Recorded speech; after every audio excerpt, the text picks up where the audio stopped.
बिस्मिल्लाहिर्रहमानिर्रहीम, अस्सलाम वालेकुम। आप देख रहे हैं सेहत सब के लिए और मैं हूं आपकी मेज़बान डॉक्टर शमाला गफ़्फ़ार।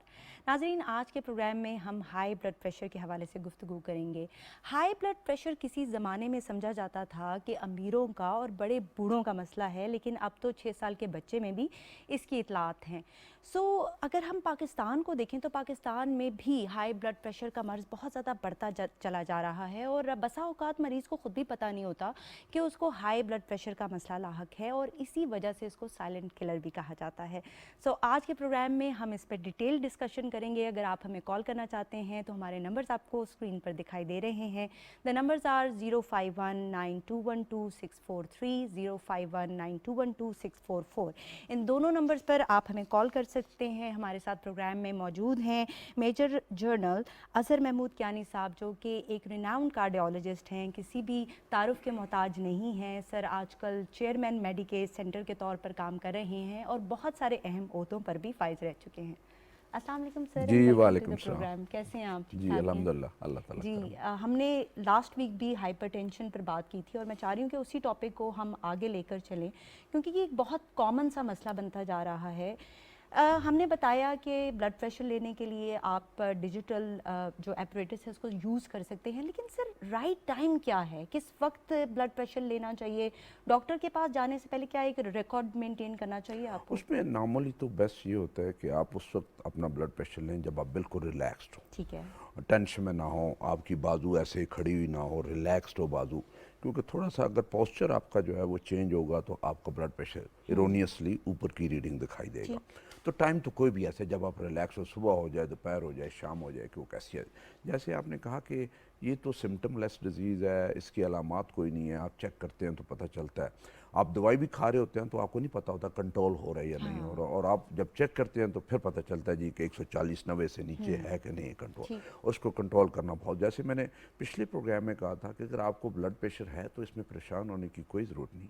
परेशानी उस वक्त है जब उसका इलाज ना करें और उसको आपको 140/90 से नीचे ना लेके आए। अगर आप उसे 140/90 से नीचे लेके आएंगे तो आप एक नॉर्मल ज़िंदगी गुजारेंगे और जो उसकी कॉम्प्लिकेशंस हैं, जो कि मैंने पिछली दफ़ा बताया था कि दिमाग से, स्ट्रोक से शुरू होती है, नज़र चली जाती है, दिल अटैक होता है, फेल होता है, गुर्दे फेल होते हैं, उन सब से बच सकते हैं। और ज़्यादातर अगर कोई ऐसी कोई कॉम्प्लिकेशन हो नहीं भी हो तो लेटर पार्ट ऑफ आपकी एज 70-80 यानी में अगर आप जाके होगा। दवाइयाँ खा रहे हैं तो आप बहुत सारी कॉम्प्लिकेशन से बच सकते हैं। जी, तो उसमें सर ना बाजू कहाँ पर रखना चाहिए? क्योंकि बाज़ औक़ात मैंने देखा है कि बाजू ऊपर होता है लोगों का, वो बातें भी कर रहे होते हैं, तो मैं चाह रही हूँ कि यस, थोड़ा आई सा थिंक आप बातें बता ना दें। कर रहे हो, चाय ना पहले पियो, सिगरेट ना पियो, रिलैक्स हो के और बाजू रेस्ट कर रहो ऐसे, ठीक है। और फिर आप उसके साथ आप ब्लड प्रेशर और चेक चलने देखिए। से भी सर दूसरा कोई जब फ़र्क पड़ जाता है अगर चल के जा जहाँ रहे पे हैं तो? आपको शक पड़े ना कि ये ब्लड प्रेशर थोड़ा सा रेज्ड है, यानी 90 है तो 95 है, ऊपर वाला 140 है तो 145 है या 150 है, तो उसको बार बार चेक करें कि हो सकता है कि उस वक्त स्ट्रेस, फिजिकल या मेंटल कोई ऐसा स्ट्रेस हो जिससे ऊपर जा रहा है। तो अगर बार बार आए और दिन के किसी हिस्से में भी 140, 90, 95 को क्रॉस करे तो आप हाइपरटेंसिव है और आपको ठीक। डाइट और मेडिसिन थोड़ी डोज में शुरू कर देनी चाहिए ताकि 140-90 जो है उससे नीचे रहे। आजकल जो नई गाइडलाइंस आई हैं उन गाइडलाइन में तो उन्होंने यहाँ तक कहा है कि आप अपना ब्लड प्रेशर 120/80, 130/80 में रखें। अच्छा, 140-90, सेफ जोन हाँ, में यानी उसको बल्कि रखें। 130/80 से और 140/90 से इसको कहते हैं प्री हाइपरटेंशन।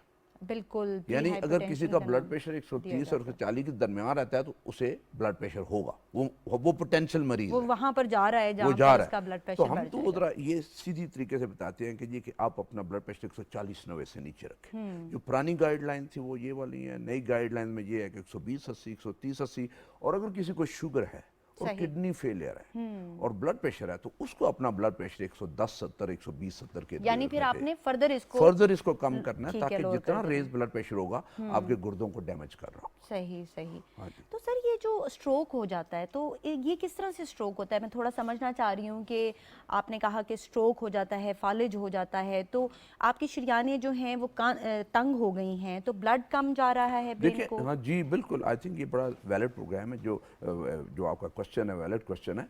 जो ब्लड प्रेशर के मरीज है ना वो सबसे ज़्यादा स्ट्रोक इन्हें होता है। ठीक। स्ट्रोक इसलिए होता है कि जब ब्लड प्रेशर होता है तो आपकी जो शार है जिसे हम कैरोटिड कॉरोनरी आर्टरीज कहते हैं और ऊपर कैरोटिड से आगे जो ब्रांचेज है उनमें वो फैट जमा होनी शुरू होती है, हम कहते हैं अच्छा। एथेरोस्क्लेरोसिस। ठीक। वो प्रोसेस वो ब्लॉकेज करता है। अच्छा। कई दफ़ा होता है कि वो ब्लॉकेज इतना स्वेयर नहीं होता, नॉर्मली हम उसको क्रिटिकल कहते हैं कि जब हमारी शारक जो है वो 80% से ज़्यादा ब्लॉक हो अच्छा। और फिर उसे खोलने की कोशिश करते, उससे कम हो तो हम कहते हैं दवाइयाँ रखें। हाँ, ठीक। अगर कोई सिम्टम आया तो फिर एंजियोप्लास्टी स्टेंट डाल दें या सर्जरी करवा दें। यानी 80% तक आप कह रहे हैं दवाइयों से कंट्रोल कर सकते कंट्रोल हैं होता अगर है। वो बंद है। होता ही है कि वो जो एथ्रोमा जिसे हम कहते हैं और जो वो एक ढेर है चाहे बिल्कुल। फैट का जो ब्लॉक कर रहा है नाली को, उसके ऊपर एक कैप होती है, अच्छा। एक लेयर होती है। वो लेयर जो है वो अगर तो थिक है तो क्रैक नहीं करेगी और उसमें से मटेरियल नहीं निकलेगा, सही। और जो वो मटेरियल निकलता है तो वो क्लॉट जमा करना शुरू कर देता है। अच्छा। ओजिंग हो जाती है उस मटेरियल की, उसके ऊपर फौरन क्लॉट बनता है और वो क्लॉट करके आपको स्ट्रोक या फालिज कर देता है। अगर आप उसको कंट्रोल करके रखें, वो थिक कैसे होती है? वैसे थिन होती है अगर आप अपनी खुराक सेहतमंद रखें, यानी सब्जी फ्रूट का ज़्यादा इस्तेमाल हो, ठीक। गोश्त का कम इस्तेमाल हो, नमक का कम इस्तेमाल हो, एक्सरसाइज आपकी हो, एस्पिरिन डिस्प्रिन आप ले रहे हो और कोलेस्ट्रॉल वाली मेडिसिन ले रहे हो, तो वो जो पूल होता है, वो कम वो होता है बम्प सर? जो बना होता है, उस हाँ। बम्प जो है नीचे से वो पूल कम होता है तो सिकुड़ता अच्छा, चला वो जाता है, पिघलना और उसके सा पीछे शुरू जो हो पीछे जाता से प्रेशर होता है जो उसे फाड़ देता है और फिर क्लॉट बनता है, वो प्रेशर नहीं बनता, उसका अच्छा। पीछे से प्रेशर ठीक हो जाता है। तो ये चीज़ें बड़ी इंपॉर्टेंट है, डाइट, एक्सरसाइज और आपकी मेडिसिन, एंड देन पीरियडिकली आप अपना चेक करवाते रहे। इसमें बड़ा ज़रूरी है कि व्यूअर्स के लिए एक गाइडेंस है कि अगर आपको ब्लड प्रेशर है और आपकी फैमिली में किसी को फॉलोज हुआ है तो आप अपना करोटिड डॉपलर करवा लेंगे। एक अच्छा। डॉपलर स्टडीज होती हैं ठीक। कि आपको ये पता चल जाए कि आपकी शारक बंद है कि नहीं, अगर बंद है तो कितने % बंद है। सर किस उम्र के बंदे को ये करवा लेनी ये चाहिए? 30 के बाद शुरू होनी 30 के चाहिए। बाद हाँ, आप you never करवा know। लें। देखिए, हमें नॉर्मली इसके भी सिम्टम कौन नहीं होते हैं। जब हम कार्डियोलॉजी में हमारी ये एक एसओपी होती है कि जो बंदा बाईपास के लिए जा रहा है उसका कैरोटिड डॉपलर मस्ट है, सही। क्योंकि अगर उसकी नालियां बंद हैं और उसका बाईपास होता है तो बड़े चांसेस है कि बाईपास ऑपरेशन के दौरान उसे स्ट्रोक हो जाएगा, उसे फालिज हो जाएगा। सही, तो और बहुत अगर ये इम्पोर्टेंट बंद है है ये। तो उसका हम केयर करते हैं, मेडिसिन शुरू करते हैं, अगर स्टेंट डालने की जरूरत है स्टेंट करवाते हैं, और अगर सर्जरी जो कि एंडोट्रेक्टमी कहते हैं वो करवानी हो तो फिर वो करवाते हैं। ठीक है, यहाँ पर एक कॉलर है हमारे साथ जी। कौन, कहाँ से बात करें? वालेकुम अस्सलाम। ज़रा ऊंची आवाज़ में बोलिएगा, आपकी आवाज़ नहीं आ रही। शबीर बात कर रहा हूँ खानेवाल से। जी बताइएगा। मैडम, डॉक्टर साहब से मेरा ये सवाल है कि जब मैं खाना खाता हूँ तो मेरे दिल की धड़कन बहुत तेज हो जाती है। ठीक है, आपकी उम्र क्या है? मैं 40 साल। वॉक वगैरह करते हैं आप? बहुत नहीं, मैं ब्लड का मसला ब्लड प्रेशर चेक किया आपने कभी? शुगर का मसला? ब्लड प्रेशर तो बढ़ता है। ठीक है, चलें आपके सवाल का जवाब लेते हैं जी। देखिए, ये खानेवाल से है और खानेवाल में साउथ पंजाब में जो है एक टेंडेंसी है अच्छा। बढ़ापे इसकी, वजन की। अच्छा। वेट बढ़ा हुआ होता है, ठीक। पेट बढ़ा हुआ होता है, सही। और वॉक है नहीं, एक्सरसाइज क्या है नहीं, सर वहाँ के खाने बड़े लजीज हैं या खाने बड़े बड़े खाले ज़्यादा से? और खाने का शौक भी बहुत होता है। अच्छा। ठीक। तो ये जो कहते हैं इनका एक सिम्टम है कि मैं जब खाना खाता हूँ तो दिल की धड़कन तेज होती है, तो ये भी एक सिम्टम है दिल की बीमारी का। और अच्छा। कई दफ़ा जब आप इसको पेट भर इग्नोर के नहीं करना चाहिए। आप पेट भर के खाना खाते हैं कि जहाँ तक खाना आ जाए तो फिर पल्पिटेशन होती है, दिल की धड़कन तेज होती है, बगैर बीमारी की हो जाती है। तो इसलिए कोशिश ये होनी चाहिए कि आप खाना खाएं, थोड़ा भूख रख के खाना खाएं, पेट आपका फुल ना हो। और जब आपने खाना खा लिया है तो कोशिश करें कि उस दौरान वॉक, लंबी वॉक ना करें, बाकी चहलकदमी तो आप कर सकते हैं, लंबी वॉक खाने के 2 घंटे के बाद करें, अदरवाइज दिल के ऊपर डबल बोझ पड़ता हाँ, है। कुछ लोग एक क्या करते हैं खून कि खुराक को खाने के हजम बाद- करने के लिए उसे खून हाँ। सप्लाई करनी होती है और एक टांगों को चलने के लिए उसे खून सही। सप्लाई करना, तो हार्ट का जो वर्कलोड है वो डबल हो जाता है। ठीक है। तो इसलिए ये बड़ा ज़रूरी है। और मैंने कहूँगा ये खाने वाले के रहने वाले हैं, पेट अपना छोटा करें, वॉक करें, कम से कम आधा घंटा डेली वॉक करें, पेट भर के खाना ना खाएं, ज़्यादा चिकनाई वाला खाना ना खाएं, गोश्त कम खाएं, हफ्ते में 3 दिन से ज़्यादा ना खाएं, पराठे ना खाएं, इंशाल्लाह इनकी ये पल्पिटेशन इंशाल्लाह ठीक ये हो ठीक हो जाएगी। जाएंगे जी। एक और कॉलर है हमारे साथ। कौन, कहाँ से बात कर रहे हैं? अस्सलाम वालेकुम जी, मेरा नाम फैसल राव है, मैं इस्लामाबाद से बोल रहा हूँ। जी बताइएगा। अच्छा सर, मैंने डॉक्टर साहब से पूछना ये था कि सुबह के टाइम तो मेरा बीपी 120/80 रहता है, लेकिन शाम के टाइम ये 130/90 आ जाता है। ठीक है। तो क्या ये भी हाइपरटेंशन है? सही। और दूसरा मुझे ये बता दें कि कहते हैं कि 40 के बाद इंसान को लोप्रिन ले लेनी चाहिए हफ्ते में 1-2, क्या ये सूटेबल है? ठीक, बहुत मुझे अच्छा शुगर सवाल भी किया नहीं है और आपने। मुझे कोई अल्हम्दुलिल्लाह ऐसी बीमारी नहीं है। जी, आपके सवाल का जवाब लेते हैं। बड़ा अच्छा इन्होंने जी हाँ, सवाल जी हाँ, किया। आई थिंक बहुत अच्छा सवाल है। सुबह सवेरे जब आप ब्लड प्रेशर चेक करते हैं ना तो रात को आपका रेस्ट होता है, अभी दिन शुरू नहीं होता, आपके टेंशन Activity प्रॉब्लम नहीं अभी शुरू शुरू हुई। नहीं होते, ठीक। तो आपका ब्लड प्रेशर 120/80 होता है। और जब दिन का आखिर का हिस्सा होता है तो पूरे दिन की थकावट, ज़हनी Stress, परेशानी, जिस्मानी हाँ। परेशानी, इश्यूज, सोने से पहले के इन मसलों का क्या हल करना है, तो ये थोड़ा सा ऊपर चला जाता है, इसमें परेशान होने की जरूरत नहीं। लेकिन अगर इनका परसिस्टेंटली 90 जो नीचे वाला ब्लड प्रेशर शाम को रहता है, तो फिर वो जैसे मैंने पहले बात की थी कि ये पोटेंशियल हाइपरटेंसिव होते हैं, इनका ठीक। फ्यूचर में इन्हें ब्लड प्रेशर होने का एहतमाल होता है। तो इन्हें अपना सॉल्ट इनटेक वो कम होना चाहिए, ठीक वजन है। कम करना चाहिए, और जो गोश्त की है वो कम होना चाहिए, और वॉक करनी चाहिए। अच्छा, डॉक्टर साहब आपने बात की गोश्त की, तो मैं पूछना चाह रही हूँ क्योंकि कुछ लोग होते हैं गोश्त के बहुत शौकीन होते हैं, तो क्या गोश्त से भी कोई ताल्लुक है? अगर आप ज़्यादा मीट खा रहे हैं तो उससे भी ब्लड प्रेशर हाई हो सकता है? डेफिनेटली उससे ब्लड प्रेशर का भी है, शुगर का भी है। देखिए गोश्त आप खाएंगे तो उसमें चर्बी बहुत ज़्यादा होती है, वो अच्छा। चर्बी की मिकदार आपकी नालियों में चली जाती है, और वो नालियाँ बंद करनी शुरू कर देती है, फिर यूरिक एसिड आपका बढ़ जाता है, कोलेस्ट्रॉल आपका बढ़ जाता है, और ये ऐसी सारी चीज़ें हैं कि ये मिल मिला के खून को गाढ़ा करती हैं, और सही। खून को गाढ़ा करके जमा देती हैं। और अगर आपकी नालियाँ ना भी बंद हो तो सिर्फ इनके आहिस्ता होने से ही आपको तकलीफ और अच्छा, दर्द होना कुछ शुरू हो लोग जाता है। सर खाने में बाकायदा बनाते वक्त कहते हैं कि अगर तरी ऊपर नहीं तैर रही तो खाने का मज़ा नहीं है। हमारा देखें ना, हमारा जो गैर सेहतमंद खुराक वही वाली है, तरी वाली। तरी वाली। हमारी ये मेरी एडवाइस है कि आपके घर में, आपकी हांडी में तरी नज़र नहीं आनी चाहिए, ठीक है।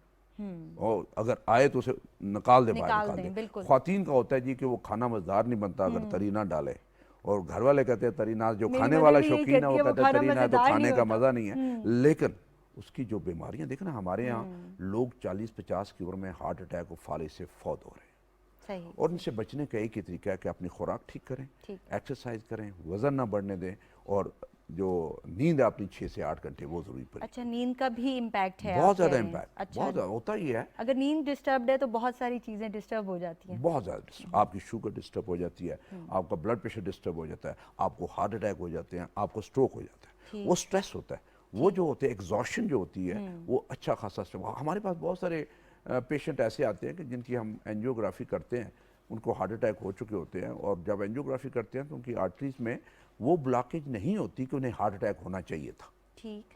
जिसे हम माइल्ड टू मॉडरेट कहते हैं, यानी 20% है, 30% है, 40% है, उतनी होती है, उन्हें हार्ट अटैक होता है। और वो जो देखते हैं तो एग्जॉशन, इतने दिनों से सोए नहीं है, रात की ड्यूटी है, सुबह की ड्यूटी है, और वो वाली जो चीज़ है वो आपको बहुत परेशान करती है। और स्पेशली जो आपका 6 से 8 घंटे अल्लाह ताला ने जो आपका कुदरत ने निज़ाम बनाया हुआ है कि आपने वो 6-8 घंटे रेस्ट करना है, बाकी आपका जिस्म जो है वो रीएक्टिवेट होता है, आपके हार्मोन्स रीएक्टिवेट होते हैं, तो कुदरत ने किसी मकसद के लिए बनाया। अच्छा सर, कुछ लोग ऐसे होते हैं उनकी जॉब ऐसी होती है कि कभी वो सुबह सो रहे होते हैं, कभी वो रात को। हम डॉक्टर्स की इसी तरह नाइट ड्यूटीज़ भी होती हैं, इसी तरह जो फौजी हैं उनको भी बॉर्डर पे किसी भी टाइम पे वो बुला लेते हैं। तो फिर उस वक्त क्या करना चाहिए? अगर आपकी जॉब ऐसी है कि आप टाइम पर स्लीप नहीं ले सकते, तो फिर क्या करना चाहिए? देखिए ये जो कई दफ़ा आपके जॉब की रिक्वायरमेंट ऐसी होती है, और आपका एक स्लीप साइकिल होता है जो सेट होता है, बिल्कुल। और अगर आप रात की जॉब है तो फिर दिन को अपनी नींद पूरी करें, ठीक है। ठीक है। या फिर आपकी नींद नहीं आती और आगो पावर नैप आती है, हाँ, पावर नैप भी बहुत यानी इम्पोर्टेंट कि है। आप बैठे हुए हैं, ऊँगे सो गए आधे घंटे के लिए, 15 मिनट की आंख लगी है, वो भी ठीक है, फाइन। ठीक है। वो तो बॉडी ऑटोमेटिकली खुद बोलना शुरू होती है। लेकिन जहाँ पे आपको लेनी पड़े 1-2 घंटे की वो ले ले। अब स्पेशली जैसे आजकल सैलाब है, और वो हमारे जो रिलीफ वर्कर्स हैं वहाँ पे रात दिन काम कर रहे हैं, देन हमारे जो अफेक्टेड है वो रात दिन जाग रहे हैं, एग्जॉशन, इसमें ये सारे मसले होंगे। लेकिन इसका कोई और हल नहीं है कि जहाँ पे आपको मौका मिले सोने का वहाँ पे सो ले। आप हाँ, जो आर्मी वाले हैं यूनिफॉर्म में जहाँ बैठे हैं, ठीक है जी, अब 5 मिनट 10 मिनट 15 मिनट का मौका मिल गया तो चले सो लिया। कोई और लगा हुआ है, इस तरह डॉक्टर सो तो नहीं सकता अपनी ड्यूटी के दौरान, लेकिन जो उसका टाइम है नाइट ड्यूटी के बाद, फिर दिन के वक्त वो 6 से वो 8 नींद घंटे पूरी जरूर कर ले। जी। एक और कॉलर है यहाँ पर जी, कौन कहाँ से हैं? जी, मैं इम्तियाज़ अहमद बोल रहा हूँ लाहौर से। जी बताइएगा। जी, मैंने डॉक्टर साहब से एक क्वेश्चन करना है। एक्चुअली मैं हार्ट पेशेंट भी हूँ और शुगर भी है, बीपी भी है। तो मैंने एक क्वेश्चन करना है कि काफ़ी टाइम से ये मैं काफ़ी डॉक्टरों से मैंने पूछा भी है। एक्चुअली मेरी यानी 2002 में मुझे हार्ट की प्रॉब्लम हुई और मेरी एंजियोग्राफी हुई, तो एंजियोग्राफी में उन्होंने बताया कि जी आपके 2 ब्लॉकेज हैं। तो फिर उसके बाद मैंने अल शफा में, ये जो शफा इंटरनेशनल है, यहाँ पे मैंने एंजियोप्लास्टिक करवाई, तो उन्होंने एक एंजियोप्लास्टिक की मेरी। दूसरी डॉक्टर साहब ने बोला कि जी ये बहुत बारीक वेन है, इसमें हम नहीं कर सकते, ये रिस्क नहीं ले सकते। ठीक है। अच्छा, एक्चुअली क्वेश्चन मेरा ये है कि जब भी मैंने यानी कि कुछ खाना खाया हो या फॉर एग्जांपल मैं 3 बजे लंच ले लेता हूँ, शाम को मैं वॉक के लिए जब अगर मैंने बीच में चाय के साथ कोई समोसा या नगेट्स या कोई ऐसी चीज़ ले ली, तो मुझे वो जब मैं वॉक करता हूँ तो मेरी जो लेफ्ट साइड के अपर आर्म है ना, वहाँ पे मसल में मुझे हल्का सा पेन शुरू हो जाता ठीक है। है। और जब मैं खड़ा हो जाता हूँ 2 मिनट के लिए, फिर उसके बाद वॉक दोबारा शुरू करता हूँ, तो वो मेरा पेन खत्म हो जाता है। ठीक तो है। मुझे ये यानी काफ़ी डॉक्टर से मैंने ये क्वेश्चन भी किया कि ये क्या वजह है, क्यों मुझे ये चीज़ होती है। हाँ, अगर मेरा खाली पेट है वॉक के लिए तो मैं 1 घंटे से ज़्यादा एक्चुअली वॉक करता हूँ, लेकिन उस टाइम पे मुझे कुछ ऐसी प्रॉब्लम नहीं होती। तो माशाल्लाह ये डॉक्टर साहब तो बहुत मशहूर डॉक्टर हैं, अल्लाह ताला इनको सेहत दे और ज़िंदगी दे और अच्छे काम की और ज़्यादा तौफीक दे। तो मुझे ठीक है। सिर्फ ये जो मेरे लेफ्ट आर्म में ठीक है, अपर आपका आर्म में। सवाल हमने सुन लिया है जी। और आपके सवाल का जवाब लेते हैं। बहुत शुक्रिया कॉल करने का। Okay ji. Ji. Ji, I think इनका बिल्कुल ठीक था, जैसे इन्होंने खुद बताया कि 2 नालियाँ बंद थी, एक में स्टेंट डल गया और एक में नहीं डला, क्योंकि उसका साइज़ इतना छोटा था कि ना उसे बैलून हो सकता था, ना उसमें स्टेंट डल ठीक सकता है। था।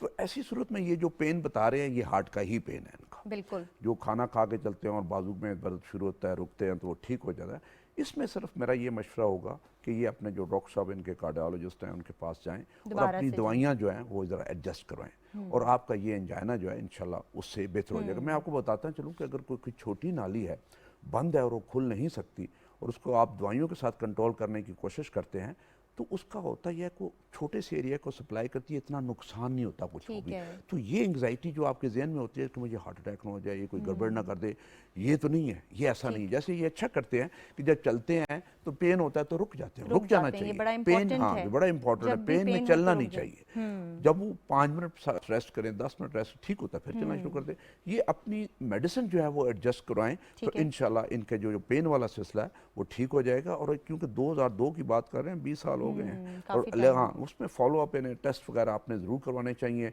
जिसमें एको है, ECT है, थैलियम स्कैन है, ब्लड टेस्ट है, कि कहीं वो जिस बड़ी आर्टरी है जिसमें स्टेंट डला है या कोई नई आर्टरी जिसमें स्टेंट नहीं डला, वो उसमें कोई ब्लॉकेज तो नहीं आ हाँ, गई। वो तो नहीं अगर affect वो हो रही। ब्लॉकेज आई है तो फिर उसको दोबारा जो है अच्छा, कुछ। दूसरा सर इन्होंने ये भी कहा कि ये वॉक से पहले नगेट्स या समोसा चाय के साथ ले मेरे लेते हैं। जहन में था, वो मेरे जहन से निकल गया जब आपका जी। जवाब दे रहा, यस, समोसा नगट मिनिमम लेना चाहिए। हाँ। ये डीप फ्राइड चीज़ें हैं और ये डीप फ्राइड चीज़ें आपके लिए बड़ी नुकसान है। जो हमारा समोसा और पकौड़ा है ना, हाँ। ये हमारा है तो मज़ेदार, लेकिन ये सेहत के लिए बड़ा ख़राब। कभी कभी कभार खाने में कभी कोई कभार हर्ज ले लें, नहीं। और लेकिन इसमें इतना ऑयल होता है और इसमें से हमारे पास जो पेशेंट आते हैं, ब्लड प्रेशर के आए, हार्ट फेलियर के आए, हार्ट अटैक के आए, तो उनकी होता है जी कि मैंने 1 घंटा पहले 2 समोसे 3 समोसे खाए थे। तो वो होता ही है, उसमें चिकनाई इतनी होती है, उस चिकनाई में खून गाढ़ा हो जाता है, बिल्कुल, थिक वो होकर deep क्लाट fried बनाता है। है। हाँ, डीप फ्राइड है, उसमें दिन हैवी, आप खुद भी हैवी फील करते हैं बिल्कुल जब मैदे आपको में खुद जाता है। पता चल जाता है जी वहाँ जी पर। जी बिल्कुल। जो आई थिंक जो स्नैक्स है ना, वो स्नैक्स हैं कि चलें एक आप कोई सैंडविच ले लें और थोड़े से almonds ले हाँ, लें। वो ले, आलमंड्स ले लें, सही। देन फ्रूट ले लें, ठीक। ये चीज़ें आप ले लें। यहाँ पर एक फ्राई- और कॉलर है जी, हमारे जी। साथ। जी, कौन कहाँ से बात कर रहे हैं? जी, मोहम्मद इमरान कबीर वाला से। जी बताइएगा। सर मैं डॉक्टर साहब जी, मैं मोहम्मद इमरान कबीर वाला से बात कर रहा हूँ। जी जी जी जी, मेरा ब्लड प्रेशर 150 160 आप अपना टीवी 160 बंद कर पे दें। जी अब बताइएगा। जी, मेरा ब्लड प्रेशर 160 पे रहता है। ठीक है। खाना खाने के बाद 160 पे रहता है, पहले 140 रहता है। ठीक है, डॉक्टर को चेक करवाया है आपने? कोई दवाई वगैरह इस्तेमाल कर रहे हैं? हाँ, वो देते हैं दवाई, वो मेडिसिन देते हैं, वो ले लेते हैं।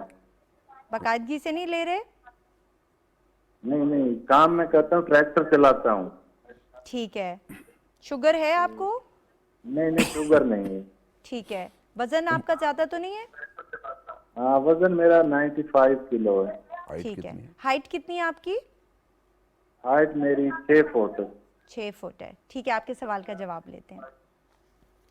जी, आई थिंक इनका ब्लड प्रेशर जो है तो विद इन नॉर्मल रेंज है। लेकिन होता ये है कि जैसे होता है कि जल्दी में गए, ब्लड प्रेशर इंस्ट्रूमेंट ठीक नहीं हुआ, जब इस तरह का बॉर्डर लाइन होता है ना, ठीक। तो डॉक्टर उससे पहले कि उस मरीज को लेबल करे कि आपको ब्लड प्रेशर है, पहले अपनी तसल्ली कर ले कि ये किसी ऐसे ज़हनी हालत में तो नहीं आया, जिस्मानी हालत में तो नहीं आया, थक के तो नहीं आया, काम करके तो नहीं आया जिसे ब्लड प्रेशर ऊपर है। हाँ, अगर आपका किसी स्टेज पे ब्लड प्रेशर जो है 2-3 रीडिंग आपकी 140/90 से ऊपर आई हैं, तो फिर आपको ब्लड प्रेशर है और उसके लिए डाइट के साथ आपको मेडिसिन की भी ज़रूरत है। सर, एक टर्मिनोलॉजी है वाइट कोट हाइपरटेंशन, वो भी बता दीजिए कि बाज़ औक़ात जब आप हॉस्पिटल जाते हैं तो इवन डॉक्टर को देख के भी आपका ब्लड प्रेशर थोड़ा सा ऊपर हो जाता है एंग्जाइटी की वजह से। एंग्जाइटी, लेकिन एक ब्लड प्रेशर ऐसा भी होता है जो आपको पता नहीं चलता। हाँ, आप दिन को चेक करते हैं तो नॉर्मल होता है, शाम को चेक करते हैं तो नॉर्मल, वो सिर्फ रात को सोते हुए बढ़ जाता है। अच्छा, तो उसका और किस उसकी तरह से फिर पता उसकी चलेगा 24 आवर जो मॉनिटरिंग वो फिर पता चलता है। वो नॉक्टर्नल जो हाइपरटेंशन है वो उसका ये होता है, कुछ का ऐसा होता है कि रात को हाई ब्लड प्रेशर होता है और आपको नहीं पता चलता। अच्छा, ये तो बड़ा नुकसानदेह हो ये सकता बड़ा है फिर। उसमें फिर जब हमें ऐसे कोई शक पड़ता है तो फिर वो 24 आवर जो ब्लड प्रेशर मॉनिटरिंग वाली मशीन होती है फिर वो लगा देते हैं और वो फिर हमें वहाँ की उनकी रीडिंग देते हैं।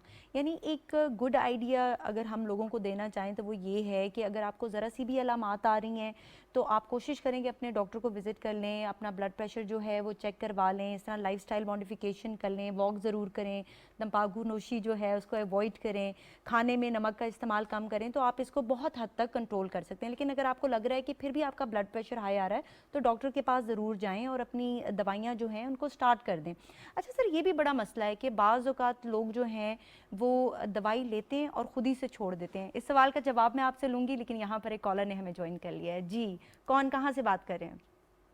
जी अस्सलाम वालेकुम, उमर लाहौर से बात कर रहा हूँ। जी बताइएगा। जी डॉक्टर साहब से मेरा सवाल है कि मेरी मिसेस जो हैं वो हार्ट पेशेंट हैं, तो उनका वाल्व बंद हो गया था तो उनकी पीटीएमसी हुई थी, तो उनको एक इंजेक्शन लगता है बेंजीबायोटिक 12 लाख। तो डॉक्टर साहब से पूछना है कि उसका कोई मुतबादल भी है, क्योंकि पिछले दिनों में मार्केट में वो मिल नहीं रहा था, तो हम बड़े परेशान थे, फिर बड़ी मुश्किल से कहीं से मिला हमें। तो इसके लिए क्या एहतियाती तदाबीर हैं कि और खाने पीने में क्या जो है वो परहेज करना चाहिए पीटीएमसी के बाद? आपकी जो वाइफ है उनकी उम्र कितनी है? जी उनकी उम्र 40 ईयर। और पीटीएमसी कब हुआ था? पीटीएमसी हुआ था सर 2 साल पहले पीटीएमसी हुआ था। और डॉक्टर ने क्या कहा था कि कितने साल तक आपने ये इंजेक्शन लगवाना है? डॉक्टर का तो यही मशवरा था कि ये पिछली उम्र जितनी भी इनकी जिंदगी है फिर हर महीने इनको ये इंजेक्शन लगता रहेगा।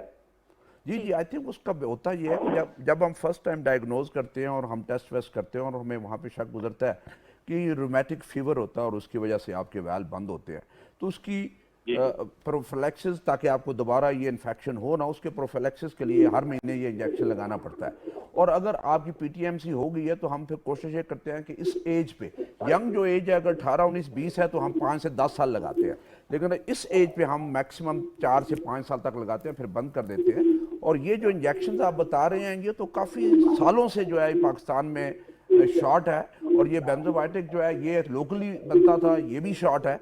और उसके जगह पे आई थिंक ये ऐसी चीज़ें हैं जो कि हमारी गवर्नमेंट को इसको तवज्जो देनी चाहिए, और हमारी जो फार्मा इंडस्ट्रीज़ है, हमारी जो इमरजेंसी मेडिसिन है, हमारी लाइफ सेविंग मेडिसिन है, ये रूल होना चाहिए कि आपने हर सूरत में ये बनानी है दवाइयाँ, अदरवाइज आपकी बाकी दवाइयाँ नहीं बिकेंगी। ये दवाई क्योंकि ये लाइफ सेविंग और प्रोफिलैक्सिस के लिए उसका अगर आपके पास इंजेक्शन नहीं है तो उसका मुतबादल ये है कि क्लैरिसेट या एरिथ्रोमाइसिन उसकी जगह पे 4-5 दिन के लिए हर महीने के लिए ले लें, लेकिन ये उसका अच्छा हल नहीं है जितना कि इंजेक्शन है। लेकिन आगे ये देख लें कि 4 से 5 साल से ज़्यादा अब ये सारी उम्र इंजेक्शन लगाने का कोई एडवाइजेबल नहीं है। सर एडवांस में भी लेकर रख सकते हैं अपने पास इंजेक्शन? क्या अगर उनकी एक्सपायरी ठीक है वो लेके घर पे रख लें।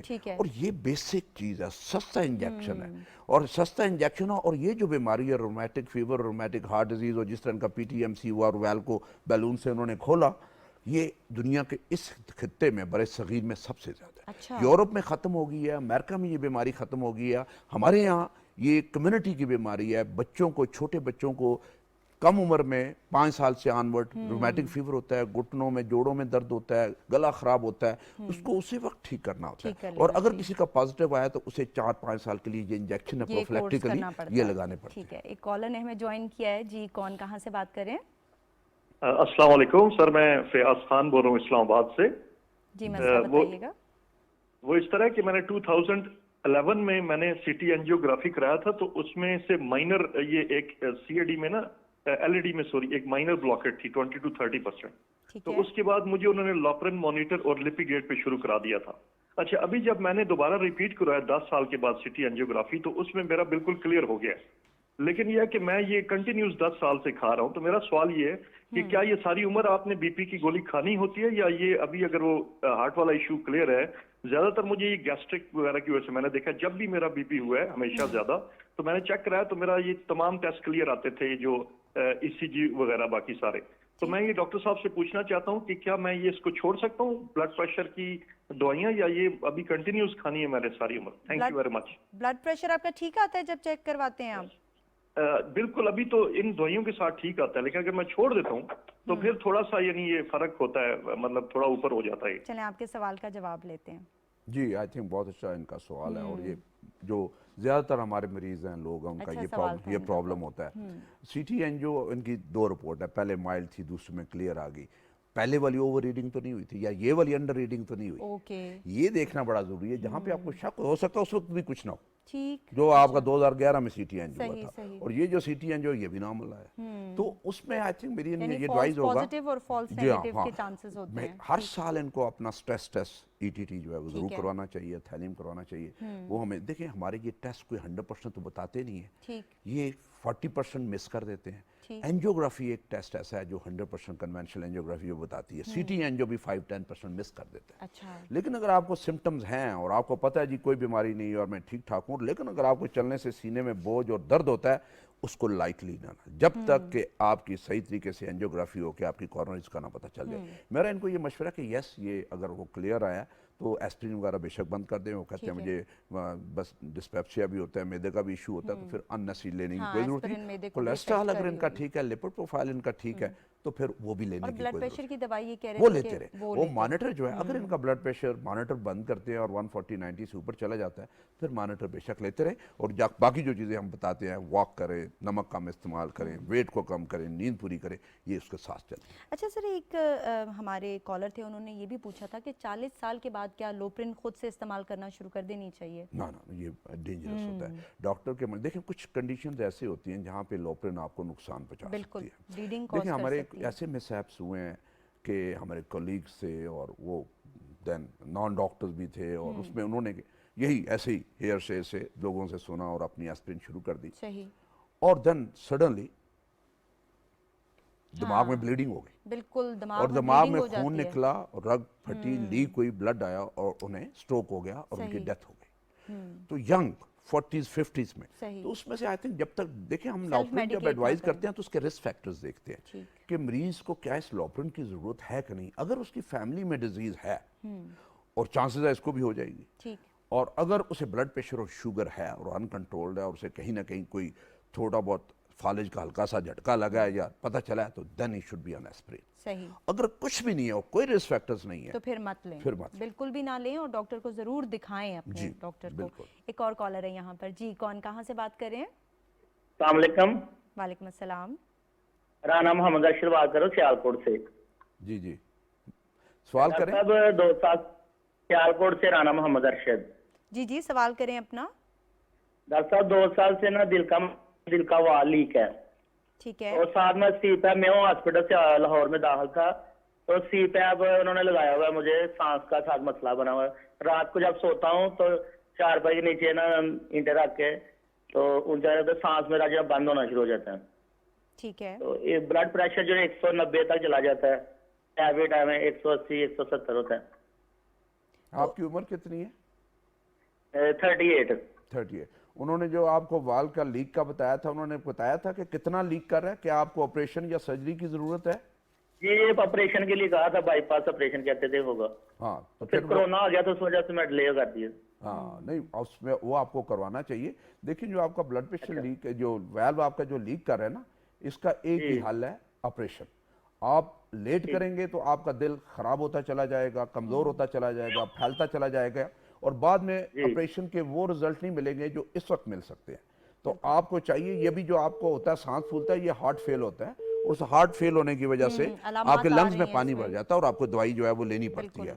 और ये तो आप रेगुलर कराएं। उनको मेरा मशवरा होगा कि जो डॉक्टर साहब हैं उनके पास दोबारा जाएं और सर्जन से और आप अपनी टाइम लें सर्जरी और करवा उससे लें। अपनी सर्जरी वैल्व की सर्जरी बिल्कुल, करवा लें। क्योंकि सर इनको सांस भी चढ़ रहा है और ये बेड के नीचे वो उसको एलिवेट करके सो रहे हैं, चीज़ें रख रहे हैं बेड के नीचे, तो इसका मतलब है कि इनको सांस लेने में नहीं, दुश्वारी बहुत ज़्यादा हो रही मसला है, है। थोड़ा मसला नहीं है, इन्हें बहुत ज़्यादा मसला है। सही। है ना, हार्ट फेलियर हो रहा है, इनके लंग्स में पानी है सही। और वो पहले तो वो ट्रीट होगा, वो ठीक ठीक है। हो जाएगा, लंग्स पानी निकलेगा।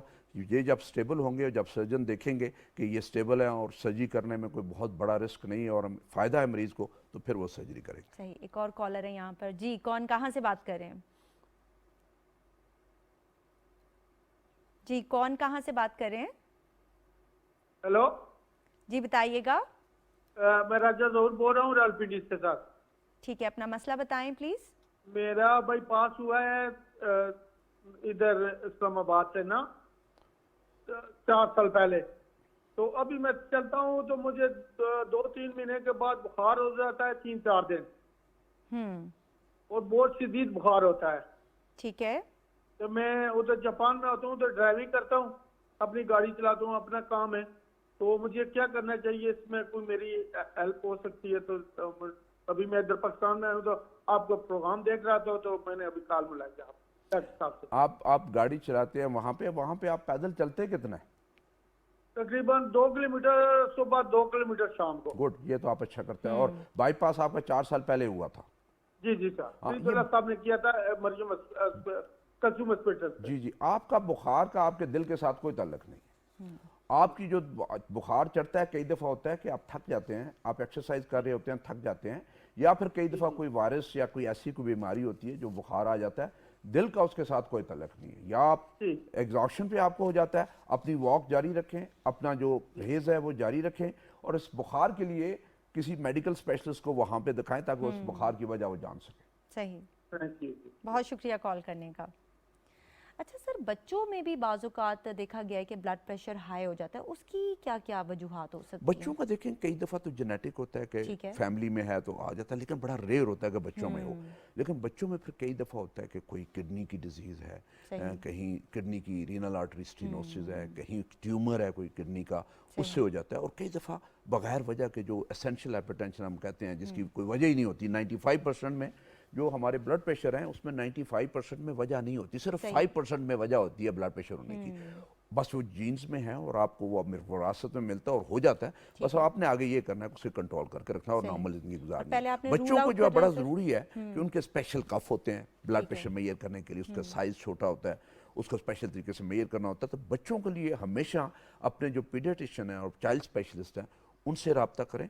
अगर वहाँ से अगर आपकी तसल्ली नहीं होती तो हमारे जो बच्चों के कार्डियोलॉजिस्ट हैं, जो देखें हमारे 2 किस्म के कार्डियोलॉजिस्ट हैं, एक बड़ों के कार्डियोलॉजिस्ट हैं एडल्ट के जैसे मैं हूँ, और एक होते हैं बच्चों को पीडियाट्रिक कार्डियोलॉजिस्ट। फिर उनको ज़रूर दिखाएं ताकि वो सारी चीज़ें करके इस ब्लड प्रेशर के साथ कोई और कंजेनिटल हार्ट का मसला तो नहीं है, कोई और कंजेनिटल चीज़ें तो नहीं है, अगर कोई उसकी कॉज है उसे ढूंढा जाए, और अगर वो ट्रीटेबल है तो उसे ट्रीट किया जाए, ताकि कुछ अगर वो ट्रीट कर दिया जाए इन लोगों में तो कई दफ़ा ब्लड प्रेशर ठीक हो जाता है। यानी आप और कॉजेज रूल आउट कर लेते हैं कि कोई और मसला तो नहीं है, और अगर कोई और मसला नहीं आ रहा तो फिर इसका इलाज किया जाता है सर? इसका बस मेडिसिन। ठीक है। अच्छा, बच्चों को भी मेडिसिन स्टार्ट करवा दी जाती है? मेडिसिन तो फिर देखिए, ब्लड प्रेशर की मेडिसिन ही मैं हमेशा अपने मरीजों को कहता हूँ, खाना भूल जाएं, दवाई ना भूलें। आपको कभी इमरजेंसी में डॉक्टर के पास जाने की जरूरत नहीं है। आपका ब्लड प्रेशर हमेशा कंट्रोल रहेगा। चाहिए सर कि 9 बजे मुझे लेनी है, या कभी कुछ लोग होते हैं वो कभी 9 बजे ले रहे होते हैं, कभी 12 बजे। कोशिश ये करें कि एक ही टाइम रखें। ठीक है। अगर किसी वजह से आपकी लेट हो जाती है तो कोई बात नहीं, आप ले लें, उस टाइम पे ले लें। अगर आप भूल गए हैं तो आप फिर उसको बेशक बाद में ले लें, लेकिन लें जरूर। ये बहुत जरूरी है। देखिए, जो ब्लड प्रेशर के सर्जेस होते हैं ना, कि वो ऊपर नीचे जंप लगाता जाता है ऐसे, वो आपके लिए बड़ी नुकसान है। इधर से आपको टुकड़ा टूटेगा, दिमाग में जाएगा तो फालिज करेगा, दिमाग की कोई रग फट जाएगी, ब्लीडिंग हो जाएगी, वो हो जाएगा, आंख की कोई रग फट जाएगी और आपकी नज़र चली जाएगी, दिल फेल हो जाएगा, गुर्दों में जाके कोई ना कोई ब्लीडिंग हो जाएगी और गुर्दे फेल हो जाएंगे। तो ये जो सर्जेस है ना, ऐसे ऐसे जाना ये नहीं है। 24 आवर जो है वो कंट्रोल रहना चाहिए। और हमारी दवाइयाँ की इतनी वैरायटी है अभी ब्लड प्रेशर की कि हमारे पास इतनी चॉइस है दवाइयों की, क्या जिसका कोई ऐसा ब्लड प्रेशर नहीं है जो ना कंट्रोल होता। ठीक है, हर ब्लड प्रेशर कंट्रोल हो जाता है जब प्रॉपर तरीके से उसे एग्जामिन किया जाए, जो उसकी वजह है उसके हिसाब से दवाई लिखी जाए, तो फिर आपका जो ब्लड प्रेशर कंट्रोल। अच्छा डॉक्टर साहब, ये भी होता है बाज़ औक़ात कि अगर एक दवाई से नहीं कंट्रोल हो रहा तो फिर दूसरी दवाई ऐड कर दी जाए? ठीक है। होता ये है कि हर दवाई हर मरीज को सूट नहीं करती। ठीक है। जो आपका ब्लड प्रेशर कंट्रोल करती है हो सकता है दूसरे का ना कंट्रोल करे।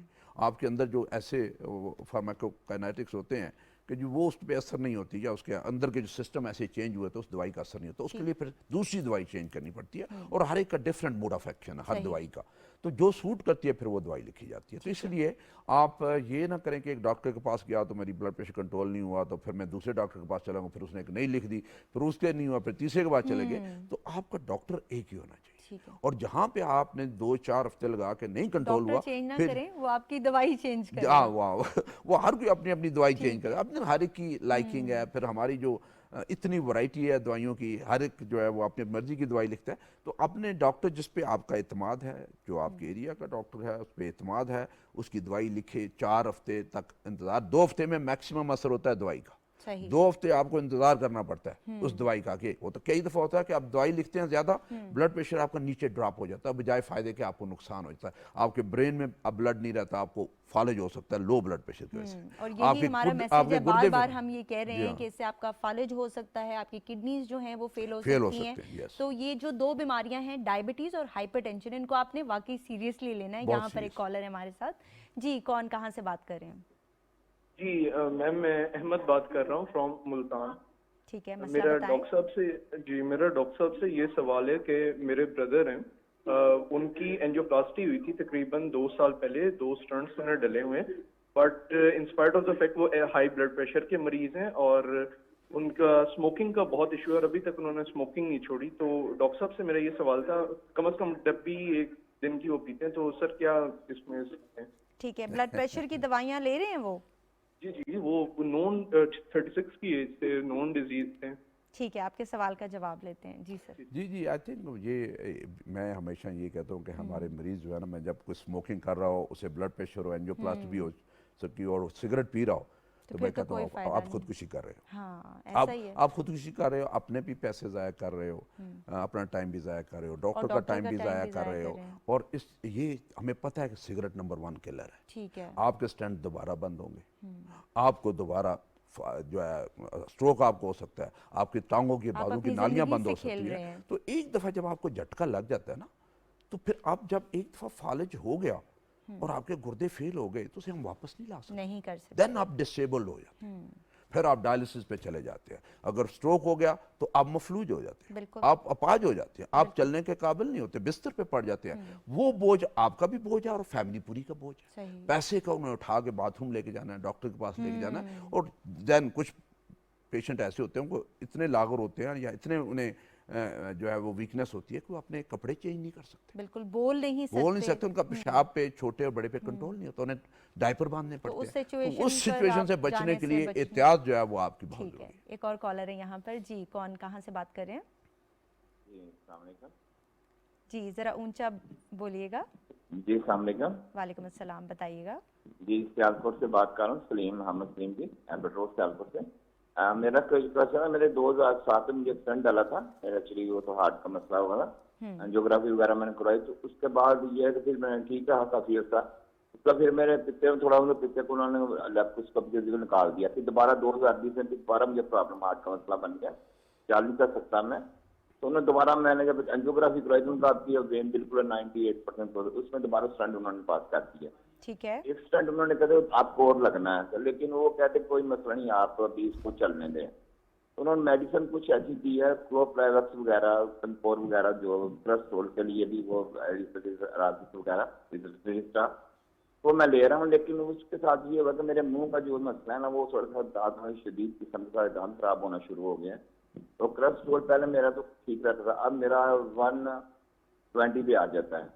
ठीक है। और वीकनेस बहुत ज्यादा कमजोर होनी शुरू हो गई है, मुझे चलने फिरने में वीकनेस महसूस होती है, हड्डियों में दर्द शुरू हो जाता है। मैंने ये पूछना था, क्या मेडिसिन की वजह से हो रहा है कि यहाँ वैसे दोबारा तो नया मसला हो रहा है? हॉस्पिटल से ट्रीटमेंट। जी, आपकी उम्र कितनी? 48 थी। 48। और वेट कैसा है आपका? वेट 88। हाँ, वेट थोड़ा। और हाइट कितनी होगी आपकी? जी, हाइट आपकी कद कितना होगा? 5'9" है। 5'9". अच्छा, फिर ठीक है, I think not that bad. उसमें से आई थिंक 80 के करीब आपका वेट होना चाहिए, उसको थोड़ा सा कम करें।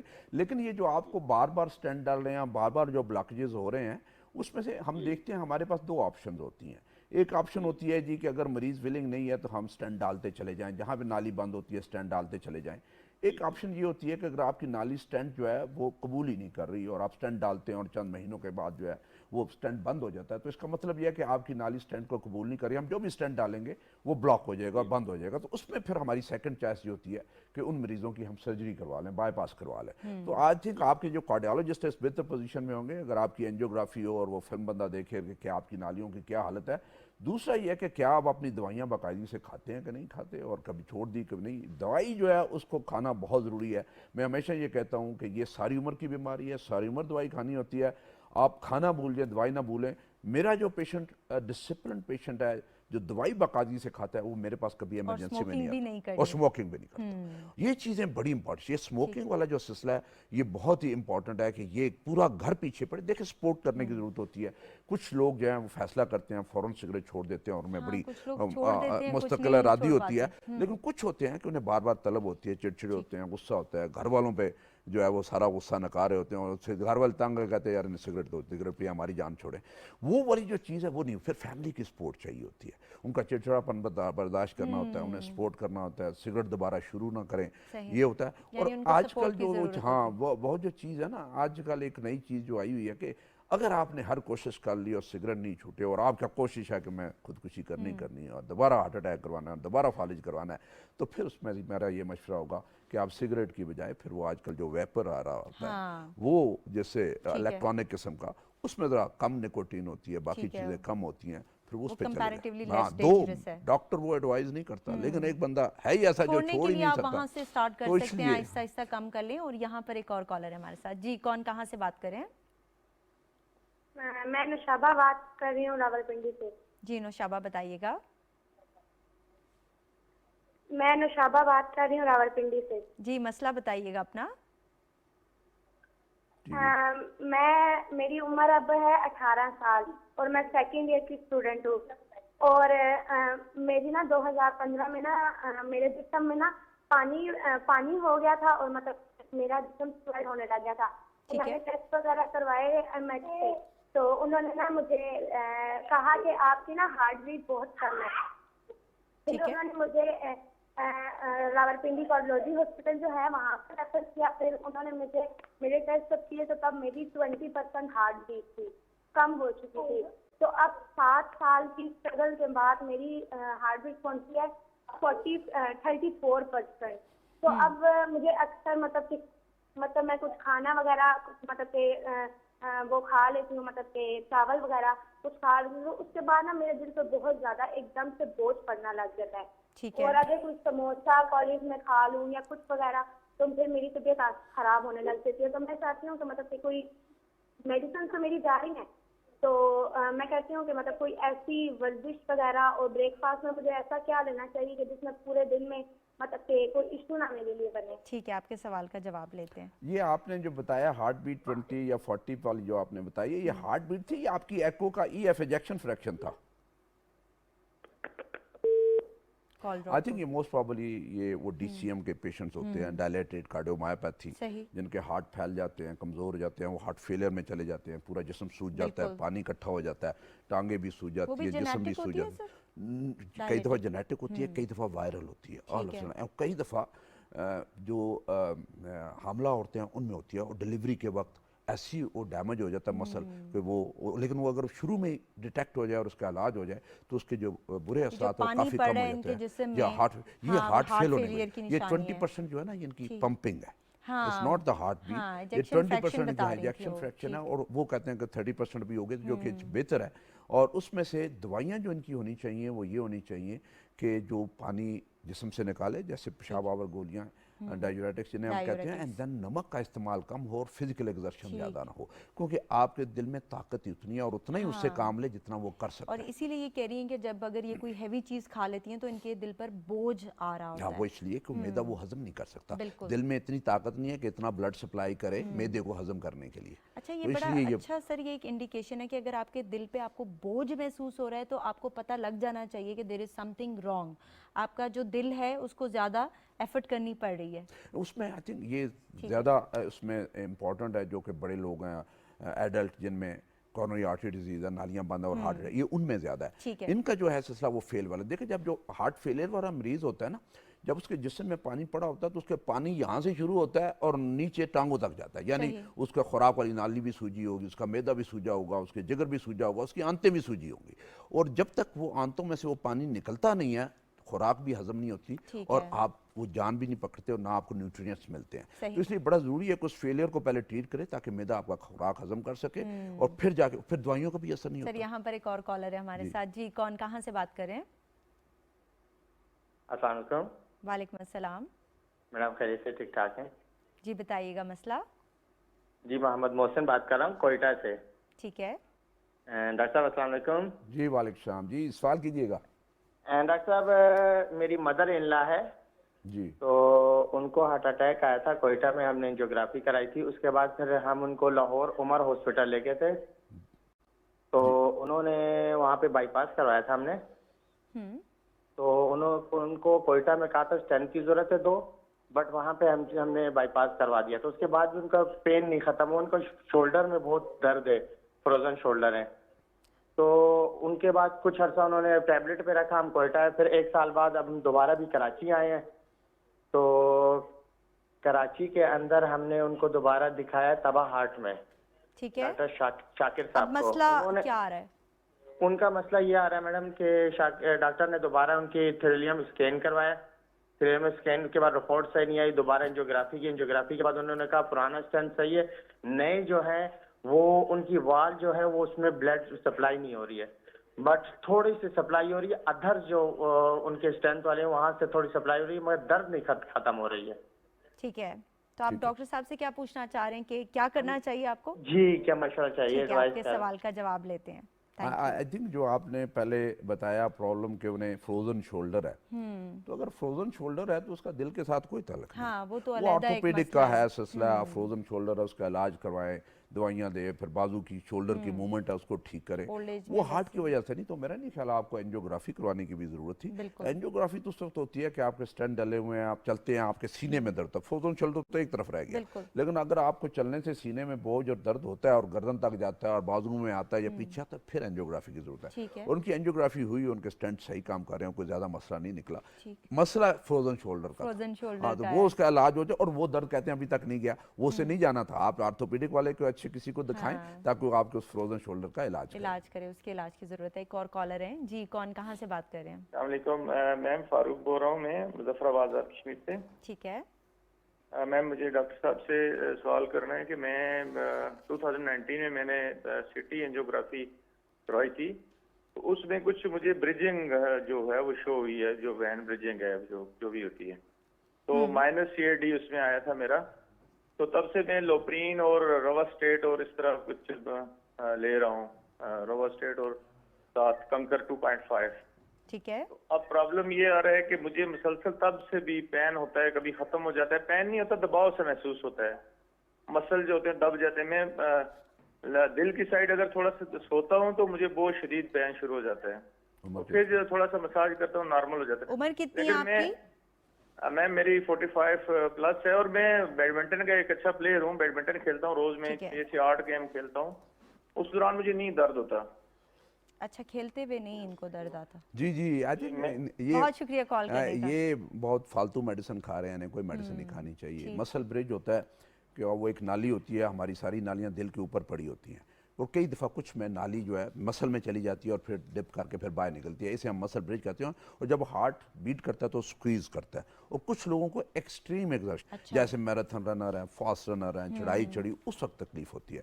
आई थिंक इन्हें अगर कोई ज़्यादा भी, मैराथन नहीं ख्याल कि इन्हें कॉन्कर भी खाने की जरूरत है, लॉपरन तो बिल्कुल खाने की जरूरत है, कोलेस्ट्रॉल भी खाने की जरूरत नहीं अगर इनका कोलेस्ट्रॉल ठीक है, लिपिड प्रोफाइल अगर इनका ठीक है तो इन्हें कोलेस्ट्रॉल की गोली खाने की कोई ज़रूरत नहीं है। और कॉन्कर उस वक्त खाएं जब इन्हें चलने पे, चढ़ाई चढ़ने पे, भागने में, सीने, और बैडमिंटन खेलते हैं, फर्स्ट क्लास फिट है, आपको कोई मेडिसिन की ज़रूरत नहीं है। हमारे देखें इस मसल ब्रिज के साथ हमारे जो आर्मी के जवान और अफसर जो हैं वो सियाचिन पे सर्व कर रहे हैं, बिल्कुल। और जहाँ पे ऑक्सीजन कम होती है और हाइट इतनी ज़्यादा है और उस पे सबसे ज़्यादा प्रॉब्लम उस हाइट पे जाके होता है। बिल्कुल। तो दैट मीन्स कि ये कोई बीमारी नहीं है, ठीक ये है। एक पैदाइशी तौर पे नाली इस तरीके से है। तो उसको आपने एक बड़ा जहन जहन पे पे सवार सवार कर लिया नहीं ना कि करना। मैं तो दिल का मरीज हूँ, मेरा मसल ब्रिज है। मसल ब्रिज है तो क्या बात है, नॉर्मल है यार।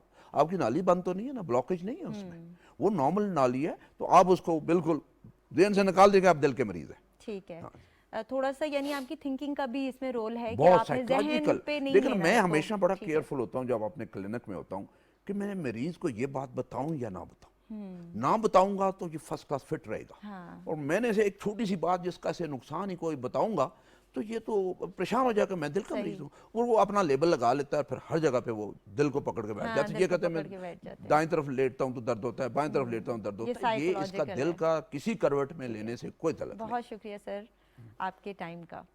जी नाजरीन, आपने हमारा प्रोग्राम देखा, उम्मीद है आपको पसंद आया होगा। जिस तरह के डॉक्टर साहब ने कहा कि चलते फिरते रहिए, और अगर आपको ब्लड प्रेशर का आर्जा लाहक हो रहा है तो इसका मतलब है कि आपकी जो खून की नालियां हैं वो तंग हो रही हैं, और अब उनमें ब्लड पंप करने के लिए आपके दिल को एक्स्ट्रा ज़ोर लगाना पड़ रहा है, जिसकी वजह से आपको फालिज और गुर्दों का फेलियर भी हो सकता है। इसलिए बहुत ज़रूरी है कि आप अपने डॉक्टर के पास जाइए। Take care of yourself. अल्लाह हाफिज़।